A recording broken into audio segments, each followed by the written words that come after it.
Again. So we are back for video number 2 working with data in Excel, and this is going to cover lessons 17 through probably 23, leave conditional formatting for a separate video. So to start with, these lessons talked a lot about different ways that we can sort and view data, making tables, making charts, a lot of great ways to revisualize and visualize the data that we have. So we're going to use a lot of the same worksheets that we used in video 1. And one of the cool functions that I really liked was about the freeze pane, because when you, especially with classes and you're dealing with a lot of assessments or a lot of assignments and you're scrolling down, there's nothing worse than losing your header at the top, right? You don't even know what you're looking at anymore.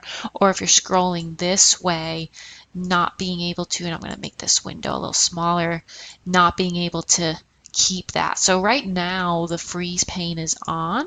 I'm going to go to another data set where I'm going to make this one smaller. There's no freeze pane on here. So I'm going to make this even tinier right now. So make it a little smaller. Cool. So this is, I know for me working with data, this is one of like the worst situations. So the freeze pane made it really handy to be able to manipulate my window in different sizes, but also be able to kind of keep certain categories. So if I want to freeze pane, I can just do the first column, which tends to, for a lot of data, be pretty important, right? Keep my students, so I know exactly, okay, student A has 54 course points. And then you can do the top row, your header. I'm going to go ahead and unfreeze everything. You can also just, freeze certain sections. All depends what you want to do, but I really liked learning about that. And then the sorting and filtering, again, that's just another way to view our data. So if I come here, and I have my sort and my filter, so maybe I want to, let's go back to my blank data here where I have a lot of numbers. So say I want to sort this data set by highs and lows. I want to see my top performing students in this particular assessment. Maybe I want to see my low performing my lower performing students first.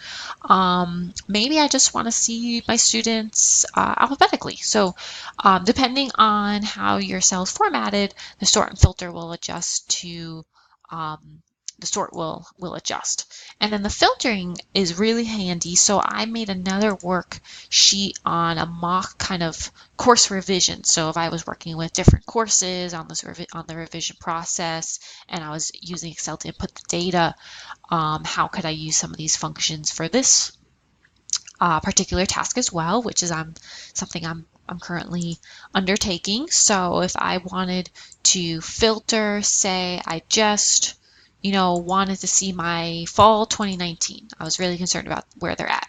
That's very, very handy to see that.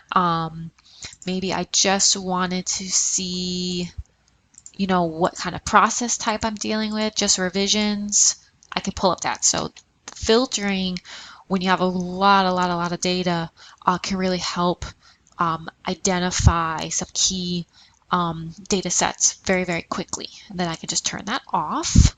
Grouping and subtotals, I don't have a ton of use for at the moment, but it was a function that I did not know existed before, and it was really interesting to learn about. So I'm under my data heading at the moment. If I want to do some grouping, so say I'm just going to kind of group maybe just these 3 columns here, and I'm going to group them by column. So that way, I want to close that, I can open that as well.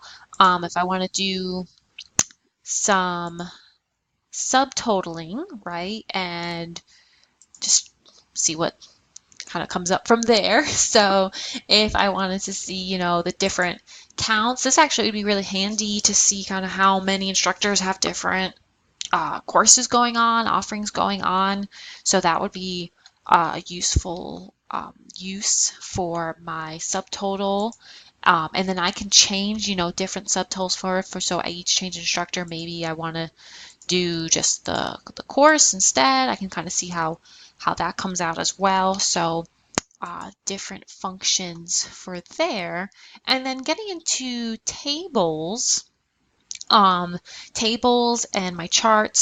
So tables are a way to kind of make things look a little nicer than how we have it currently. So I go to my home, format as table, I have some different options. I let them know what data, so that actually looks way more presentable than how the Excel is. And then if I want to just say, hey, I'm going to do a new row, I can drag that down and it'll keep the formatting the same no matter which way I go. So again, it keeps good consistency. I'm not having to go back through and reformat.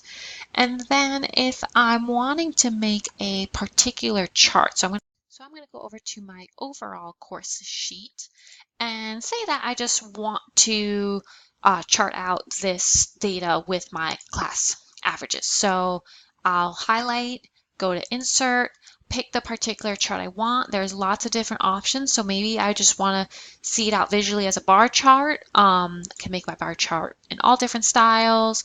I can change my chart name. So just course averages, maybe spring of that particular term I'll put up there. When you highlight this also, you have some extra tools if you want to filter, and I want to, just only look at EQS, remove EQS 110 or put it back in.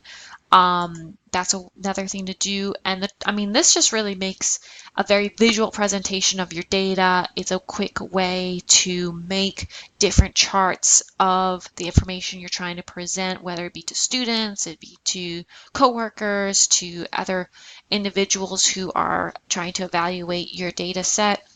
And then the other thing that was touched on was how when you highlight the chart, so say I want to put in another course, and I'll put that average at 80.